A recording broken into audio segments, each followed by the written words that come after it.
IBPS के खास मसले पे ज़्यादा तो बोलना नहीं चाहेंगे, क्योंकि हम लोगों के साथ आयशा और JNU के साथ जो लोग हैं यहाँ पे, ये लोग 2014-15 में IBPS का जो एग्ज़ाम है, रिटेन और इंटर दोनों एग्ज़ाम में क्वालिफाई किए हैं। और जब अलॉटमेंट आने का वक्त आया, कौन सा बैंक में नौकरी मिलेगा, एग्ज़ाम देने के बाद जब ये वक्त आया कि कौन से बैंक में नौकरी मिलेगा, तब अचानक से IBPS ने कहा कि सॉरी, हम आपको नौकरी नहीं दे सकते हैं, क्योंकि हमारे दिमाग में अचानक से आया कि हम 10% क्राइटेरिया लगा दें। और ये बात एडवर्टाइजमेंट में नहीं था, ये बात उस वक्त नहीं था जब रिटन एग्जाम कंडक्ट किया जा रहा था, ये बात उस वक्त नहीं था जब इंटरव्यू ली जा रही थी, ये बात उस समय आया जब 2014-15 के बैच को रैंक अलॉट। तो एक तरीके से खास साल के लिए पूरी तरीके से इलीगल है। और साथियों ने तब सब मिलकर अधिकार ग्रुप नाम का एक ग्रुप बनाया, और साथियों ने इससे पहले यहाँ पे मिनिस्टर फिनांस के सामने प्रोटेस्ट किया, उसके बाद आयशा के साथियों से इन्होंने संपर्क किया, और आज हम लोग यहाँ पे इकट्ठे हैं। मेरा ये मानना है कि ये लड़ाई आयशा और अधिकार ग्रुप का, ये लड़ाई इसके आगे बढ़ेगा, और हम तब तक ये लड़ाई चलाएंगे जब तक ये 10% क्राइटेरिया ख़त्म नहीं होगा। ये 10% क्राइटेरिया मुझे लगता है खास चीज़ तो दिखाता है, वो खतरे के बारे में। ज़रूर जो साथी यहाँ पे आए हैं अधिकार ग्रुप के साथी, ये 10% क्राइटेरिया उनकी इमीडिएट ज़िंदगी को, उनके खुद के नौकरी के हक को, अधिकार को छीन रहा है।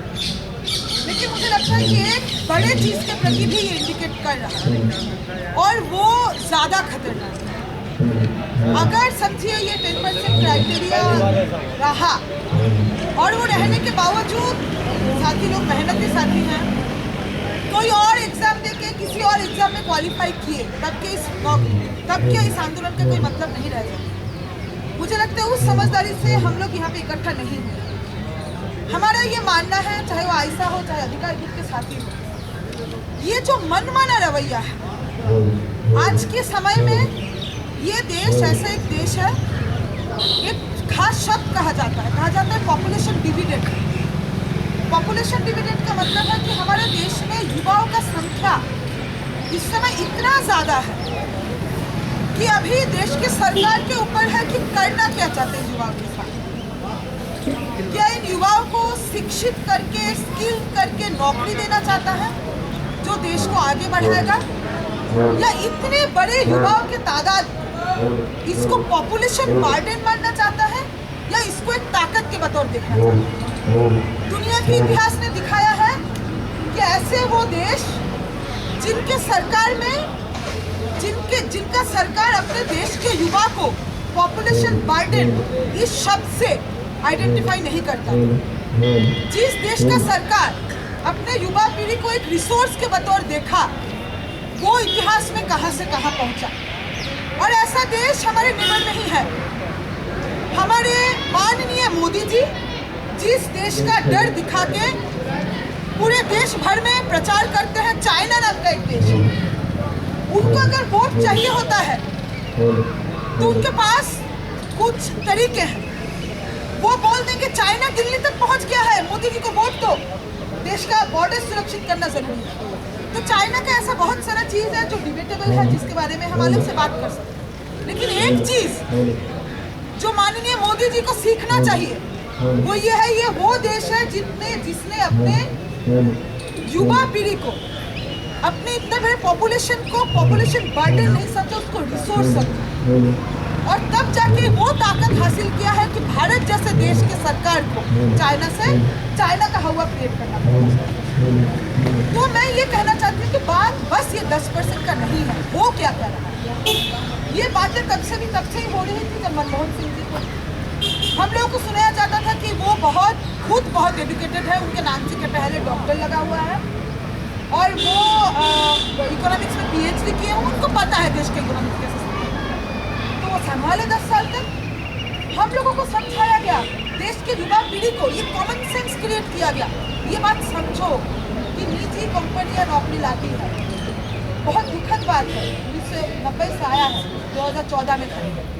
एक पूरे पीढ़ी को ये समझा दिया गया, एक पूरे पीढ़ी ने लगभग ये माना कि निजी कंपनियां नौकरी दिलाती हैं। देश में अगर निजीकरण होगा तो देश विकास की ओर बढ़ेगा। ऐसा नहीं है कि 1990 के दौर से लेकर आज तक अगर हम देखें तो कुछ ऐसे लोग नहीं थे, ऐसे आंदोलन नहीं थी जो इस तरफ इंडिकेट कर रही थी, जो ये खतरनाक दिन के तरफ इंडिकेट कर रही थी कि एलपीजी नाम का जो पॉलिसीज लाया जा रहा है, एफडीआई नाम का जो पॉलिसी लाया जा रहा है, ये अगर कुछ करेगा तो जितना दिन जाएगा ये बेकार, ये अनएम्प्लॉयड लोगों का संख्या बढ़ाएगा। और ऐसे एक इकोनॉमी में हम लोग खड़े होंगे जहाँ पे दो पोल पे, हमारे ही देश में दो पोल पे लोग खड़े होंगे। चंद ऐसे लोग होंगे, कुछ निजी कंपनियाँ ऐसी जिनको बजट में लाखों करोड़ रुपए का छूट दिया जाएगा, और कुछ ऐसा इतना बड़ा तादाद होगा जिसके पास जीने मरने के लिए पैसा नहीं। और विकास के नाम पे हम लोगों को दिखाया जाएगा कुछ बड़े शहरें, कुछ बड़ी बिल्डिंगें, कुछ बड़े कंपनी, और वो दिन आया। और मुझे ये लगता है एक स्टूडेंट ऑर्गेनाइजेशन से होने के नाते कि ये 10% क्राइटेरिया अगर आज भी देश के युवा पीढ़ी के सामने वो खतरा आ चुका है, उस खतरे के तरफ अगर हम लोग बात ना करें, उस खतरे के प्रति अगर बात ना करें, उसके तरफ इशारा करते हुए बात ना करें, तो जो बदलाव ज़रूरी है वो बदलाव हम लोग नहीं ला पाए। कुछ चीज़ें मैं कहना चाहूँगी। देखिए, बुद्ध कैसे बनाया जाता है। सरकार आई, बीजेपी की सरकार आई, भाजपा का सरकार आने से पहले ये बहुत मज़ेदार बात है, कुछ कविता है हमारे देश के कवियों ने लिखा है कि चुनाव से पहले दंगा कराना बड़ा जरूरी। लोग मरेंगे नहीं तो वोट नहीं आएंगे, लोग मरेंगे नहीं धर्म के नाम पे, देश का युवा एक दूसरे को काटेगा नहीं तो वोट कुछ खास ताकत नहीं है। तो देश के बहुत सारे जगह में दंगा हुआ, हम लोगों में से बहुत सारे लोग सोचे वो तो हमारे कौम के नहीं है, और ये लोग आतंकवादी टाइप के ही होते हैं, ये लोग गंदे रहते हैं, ये लोग बहुत सारा बच्चा पैदा करते हैं, ये लोग देश के इसके लिए खतरे इत्यादि सोच के देश को कम्युनल लाइन में डिवाइड। सरकार आई, सरकार आने के बाद बोले कि हम देश को विकास करेंगे। हम क्या करेंगे? मेक इन इंडिया का नारा दिया कि भारत में बनाओ, और भारत में बनाओ इस नाम पे हमारे देश के प्रधानमंत्री भारत से निकल गए, ज़्यादातर समय विदेश में वो गए अमेरिका। हम लोगों को दिखाया गया कि देखो हम लोग जो है ब्राउन, हमारा स्किन कलर है, कुछ लोग डार्क स्किन कलर है, थर्ड वर्ल्ड के लोग, उसका प्रधानमंत्री अमेरिका में जाके उसका कितना नाम हमारे लिए गर्व का बात है। एक समय हमारा देश गुलाम था, हम लोगों को गर्वित होना चाहिए कि अमेरिका में जाके उसको इतना सम्मान मिला। और अमेरिका में जाके वो भाई साहब वहाँ के पूंजीपतियों को बोल रहे आओ हमारे देश में बनाओ। उस वक्त भी हम लोग कह रहे थे कि मेक इन इंडिया नारे का मतलब क्या हमारे देश में बनाया नहीं जाता? क्या ये देश बनाता नहीं है? तो अगर हम इतिहास का पन्ना खोल के देखें तो अंग्रेज के उससे पहले भी इतिहास बनाने का इतिहास इस देश में आर्ट का इतिहास, कल्चर का इतिहास उससे पहले। लेकिन जिस समय से अंग्रेज आए हैं, बना तो खूब है मजदूर, लेकिन जो मुनाफा है वो जा कहाँ रहा है? सवाल ये है क्या इस देश के मजदूर, इस देश के किसान बनाते नहीं है? बनाते तो खूब। सवाल ये है कि उनको अपना मजदूरी नहीं मिलता, सवाल ये है कि उनको अपना अधिकार नहीं मिलता। अगर विकास का कुछ मतलब होगा वो ये नहीं होगा कि पूंजीपति आके इस देश में बनाए, इस देश को लूटे, इस देश के कानून को बदला जाए, इस देश के जमीन को लूटे, इस देश की महिलाओं के साथ बलात्कार। देश के विकास का अगर कुछ मतलब होगा तो ये मतलब होगा कि जो लोग बनाते हैं, जो मजदूर बनाते हैं, देश का जो युवा पीढ़ी नौकरी कर रहा है, जो मेहनत कर रहा है, उसका सुरक्षा, उसकी अधिकार, अगर ये गारंटी होगा तब जाके देश में विकास होगा। और मेक इन इंडिया का नारा देके, न्यूज़पेपर में फोटो दिखा के, अमेरिका का फोटो दिखा के हम लोगों को समझाया गया कि यही है विकास, विकास का ये मॉडल है। एक तरफ मेक इन इंडिया चल रहा है, मेक इन इंडिया का नारा चल रहा है, दूसरी तरफ क्या चल रहा है? मेक इन इंडिया के लिए क्या जरूरत है?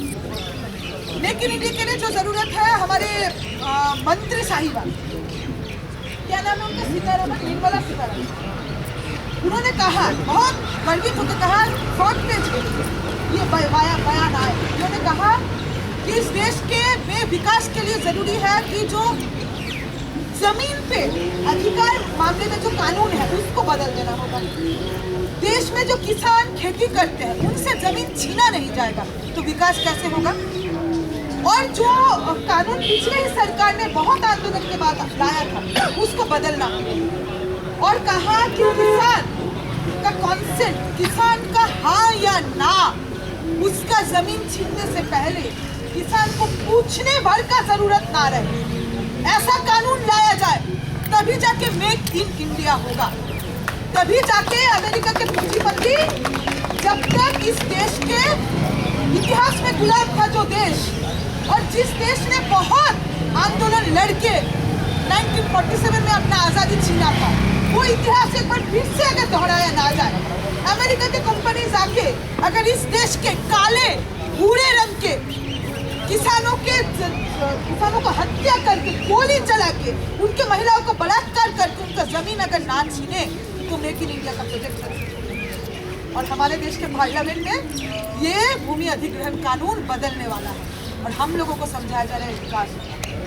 न्यूज़पेपर खोल के देखिए टीवी चैनल, बोला जाएगा विकास हो रहा है मेक इन इंडिया।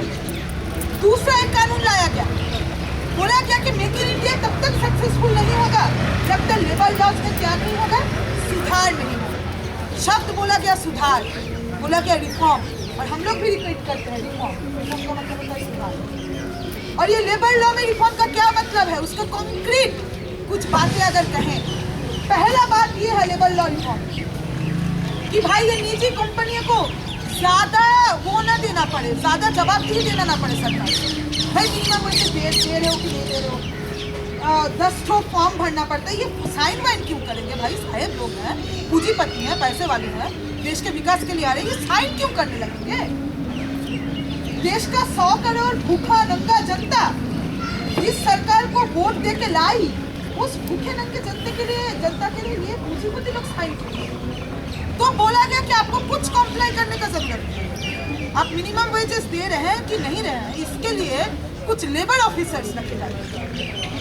तो बोला गया कि लेबर लॉ ऑफिसर्स को हम नंबर घटा देंगे, कोई टेंशन मत लो, पूंजीपति लोग आओ देश में बनाओ, सारा लेबर ऑफिसर्स का पद खत्म करेंगे।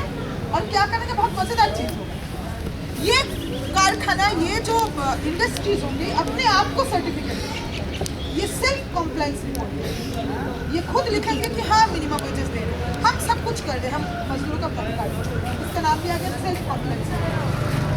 और बोला गया कि मजदूर कानून में सुधार। दूसरा चीज कहा गया कि मजदूर तबके से एक बड़ा हिस्सा, उसको मजदूर नाम से बुलाया ही नहीं जाएगा। जैसे आप लोग क्वालिफाइड, अगर कॉम्प्लीटली सोचा जाए तो आप लोगों ने रिटेन और इंटरव्यू दोनों पास किया, आप क्वालिफाइड, अब प्रत्याशी नहीं है, ये कॉन्फिडेंस, ये क्वालिफाइड है। अगर आज के डेट में आपको कोई कह दिया जाए कि ये लोग अपना नौकरी मांग रहे हैं जो इनको मिलना ही नहीं चाहिए, they are not eligible, they are not qualified, जो जिस तरीके से टुकड़ी बना देगा उसी तरीके से मजदूर तबके के एक बड़े हिस्से को कहा गया अप्रेंटिस, ये मजदूर है ही नहीं, नाम बदल दिया गया मजदूर को, बोला गया अप्रेंटिस। तो भाई मिनिमम वेजेस भी नहीं देना है। तो साथियों, मैं इतना लंबा बात मैंने इसलिए कहा क्योंकि कुछ सपना हम लोग देखते हैं, हम आयशा के लोग और बाकी लोग जो लोग सड़कों पे लड़ते हैं, हमको लगता है कि अगर IBPS का पिछला लड़ाई हम लोग जीते थे तो लड़ाई सिर्फ इस सवाल पे नहीं हो रहा था कि 60% क्राइटेरिया को वापस लो या 28 साल से 30 साल फिर से करो। लड़ाई सिर्फ कुछ संख्या पे नहीं हो रहा था, लड़ाई कुछ विजन से हो रहा था। लड़ाई इस विजन से हो रहा था कि देश के युवा पीढ़ी के बड़े तबके को नौकरी में अप्लाई करने से ही जो इनएलिजिबल किया जा रहा है, इसके खिलाफ लड़ाई, अपने राइट टू एम्प्लॉयमेंट के पक्ष में लड़ाई, अपने अधिकार छीनने के लिए लड़ाई। और वो लड़ाई उस वक्त इसलिए हम लोग जीते थे 2013। और मेरा मानना है कि अगर इस लड़ाई को आगे बढ़ाना है, जो हम लोग जरूर बढ़ाएंगे, तब जाके इसी सपने के साथ लड़ाई चलाना होगा कि देश किसका है। देश हमारा आपका है, जो लोग मेहनत करते हैं, यह देश चुने गए कुछ चुनिंदा मंत्रियों का है, जो कुछ करोड़पति लखपतियों का, मिलियनर्स बिलियनर्स के चमचे हैं, दलाल।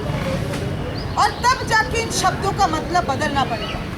रिफॉर्म का मतलब सुधार नहीं है, इकोनॉमिक रिफॉर्म्स का मतलब विनाश है। मजदूर कानूनों में सुधार नहीं है, मजदूरों को लूटा जा रहा है, मजदूरों का अधिकार छीना जा रहा है। 10% रिजर्व लिमिट नहीं है, ये डायरेक्ट फ्लॉय है जॉब कट। ये रिजर्व लिमिट को छोड़ के जॉब कट, ये हमारा अधिकार छीना जा रहा है और वो लड़ाई हम लोगों को आने वाले दिनों में लड़ना है। आज एक बात सोच के देखिए, इतना डर किस बात का? सबसे पहले साथी चंदन कटिल चौक मेट्रो में पहुंचे, वहां से साथी फरहान की फोन आ कि हम लोग यहाँ पे खड़े भी नहीं हैं, हम लोग के पास कुछ नहीं, पॉकेट में एक सेलफोन है, बैग में पेन है, हाँ कलम से ही लोग जरूर है, बैग में पेन है और मिट्टू कार्ड है, हाथ में प्ले कार्ड है जिसमें सच लिखा। डर किस बात का है? ये देश का राजधानी है, ये हम लोग उतने भी अनफॉर्चुनेट नहीं है कि मणिपुर से जहाँ पे आर्मी रूल लगा है, देश का राजधानी। हम लोग इतना फॉर्चुनेट है कि कश्मीरी नहीं है, देश की राजधानी में रहे, आर्मी रूल नहीं लगा, लेकिन आप खड़े नहीं हो सकते स्टेशन के साथ। क्यों? क्योंकि आप लोग प्रोटेस्ट कर रहे हैं, विरोध मत कीजिए। मोदी जी ने कहा सुधार है तो सुधार मान लो भाई, सवाल क्यों कर रहे हो? सुधार है, सुधार मानो। छात्र हो, सवाल करने के लिए थोड़ी ना हो, मानने के लिए। दिमाग मत रखो अपने अंदर, फोटोकॉपी मशीन की तरह फोटोकॉपी होता जाएगा, फोटोकॉपी आते रहो, ब्लैक एंड व्हाइट, सबका कलर ब्लैक एंड व्हाइट है, कोई सच आगे सामने नहीं। हम लोग जब ये लोग वहाँ से निकले, हम लोग पेट्रोल चौक के बाहर बस खड़े होकर पेपर में घूम चिपका रहे और वो उनके लिए हो गया जैसे कि हम लोग बॉम्ब कैरी कर रहे हैं। भाई यहाँ पे खड़े नहीं हो सकते, चिपका नहीं सकते। कौन से कानून में लिखा हुआ है कि पेट्रोल चौक मेट्रो के सामने 4 लोग खड़े नहीं हो सकते हैं? और आखिर जितने तरीके का बदतमीजी, ये और एक शब्द का घायल किया गया, सबसे बड़े गुंडे लोगों को कहा जाता है पुलिस। जो सबसे बड़े गुंडे हैं, जो यहाँ पे खड़े होके बोलेंगे मेरे बाप का जमीन है, मेरे पिताजी ने खरीद लिया है इस देश को और मैं तय करूंगा कि तुम यहाँ पे खड़े भी नहीं हो सकते। खड़े होना मना, हटो यहाँ से, हटो। और ऐसे ही जो साहब है, बड़ा चौड़ा ले रहे हैं, उनको भी अपने औकात में आना पड़ता है कभी कभार, और औकात में मुझे लगता है वो आएंगे। ऐसे ही जो साहब कह रहे थे कहाँ लेके जाए, तो आपका मर्जी है भाई, आपका देश है, चलिए। तो मैं ये कहना चाहती हूँ कि ये लोग डरते बहुत हैं, क्योंकि शायद और किसी को, इनको अच्छे तरीके से पता है हमारे पास कुछ नहीं, डंडा उनके पास है, बंदूक उनके पास है, हमारे पास कुछ नहीं है, लेकिन फिर भी डरते हैं। और अगर डरते हैं तो कुछ औकात हम लोगों का, और औकात है हम लोगों की एकता का, वो औकात है हमारे संख्या का, इस देश के युवा पीढ़ी का संख्या हमारा औकात है। और बड़े बड़े आंदोलन हम इससे पहले भी लड़े। साथियों, जरूरत है कि आने वाले दिनों में इस 10% क्राइटेरिया को हम संपूर्ण तरीके से वापस कराएं और हम जॉब कट का ये जो इनडायरेक्ट फ्लॉय है, जो बैकडोर से जॉब कट लाया जा रहा है, इसको ध्वस्त करें। मेरा ये मानना है कि IBPS के बाकी जो साथी हैं हमारे अधिकारी, वो यहाँ पे आके अपना बात शेयर करें और एक डेलीगेशन भी, उसके बाद